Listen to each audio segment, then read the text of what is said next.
श्रीराम समर्थ. श्री गोंदवलेकर महाराज प्रवचने दिवस 128. देहबुद्धीचा त्याग करावा. मानाला कारण अभिमान होय. मी मोठा असे मनाने घेतले म्हणजे मानाची गरज लागते. हा अभिमानच भगवंताच्या आणि आपल्यामध्ये आड येतो. हा अभिमान घालवायला गुरु आज्ञेत राहणे, त्याला शरण जाणे आणि त्यांनी सांगितलेली साधने करणे हे उपाय आहेत. पण ही साधने निरभिमानाने झाली पाहिजेत. हा अभिमान फार सूक्ष्म असतो. मी गुरु आज्ञेत राहतो, त्यांनी सगळी सांगितलेली साधने करतो, आता माझा अभिमान गेला हे म्हणणे सुद्धा अभिमानाचेच बोलणे होय. खरे पाहता अभिमान बाळगण्यासारखे आपल्याजवळ आहे तरी काय? शक्ती की पैसा की कीर्ती? जगात आपल्यापेक्षा कितीतरी मोठे लोक आहेत, पण मौज अशी की भिक्षा मागणाऱ्याला सुद्धा मोठा अभिमान असतो. मी अमक्या इथे भिक्षेला गेलो होतो, त्याने मला हट म्हटले, तेव्हापासून त्यांचा उंबरठा नाही चढलो मी, असे तो म्हणतो. तेव्हा हा अभिमान आणि अपमान ही काय चीज आहे याचा शोध आपण घ्यायला पाहिजे. याला अगदी मूळ कारण देहबुद्धी. ही देहबुद्धी नाहीशी झाली पाहिजे. एखाद्या झाडाला खत घालीत गेले तर ते मरेल कसे?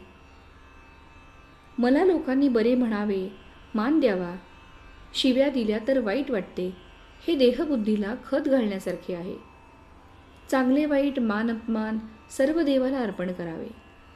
वस्तुतः कर्तेपणच त्याच्याकडे सोपवावे, म्हणजे त्या कृत्याचे परिणाम मनावर होऊ देऊ नयेत. व्यवहारात थोडा अभिमान लागतोच, पण तो केवळ कारणापुरता असावा. वरिष्ठाने नोकरांशी वागताना अभिमान पाहिजे, पण तो तितक्यापुरताच, त्याचा मनावर परिणाम होऊ देऊ नये. ही देहबुद्धी, हा अभिमान जायला सद्गुरूचे होऊन राहावे. निदान बळजबरीने तरी मी त्याचा आहे असे म्हणावे. सद्गुरू तुम्हाला नकळत तुमचा अभिमान दूर करतील.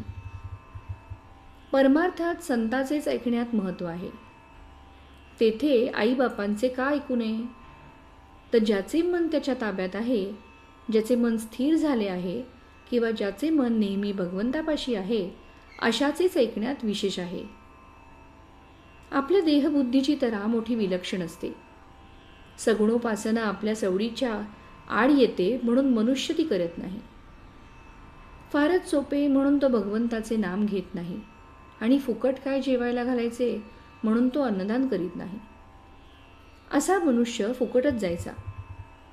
देहबुद्धीला ताळ्यावर आणण्यासाठी संतांच्या ग्रंथांच्या वाचनाची गरज आहे. पहाट झाली की थोडा उजेड, थोडा अंधार असतो. त्याप्रमाणे सध्या आपली स्थिती झाली आहे. देहबुद्धीच्या अंधारात भगवंताच्या स्मरणाचा किंचित उजेड आहे. हा देहबुद्धीचा अंधकार जाऊन पूर्ण प्रकाश दिसायला भगवंताच्या अनुसंधानासारखा दुसरा कोणता उपाय असणार?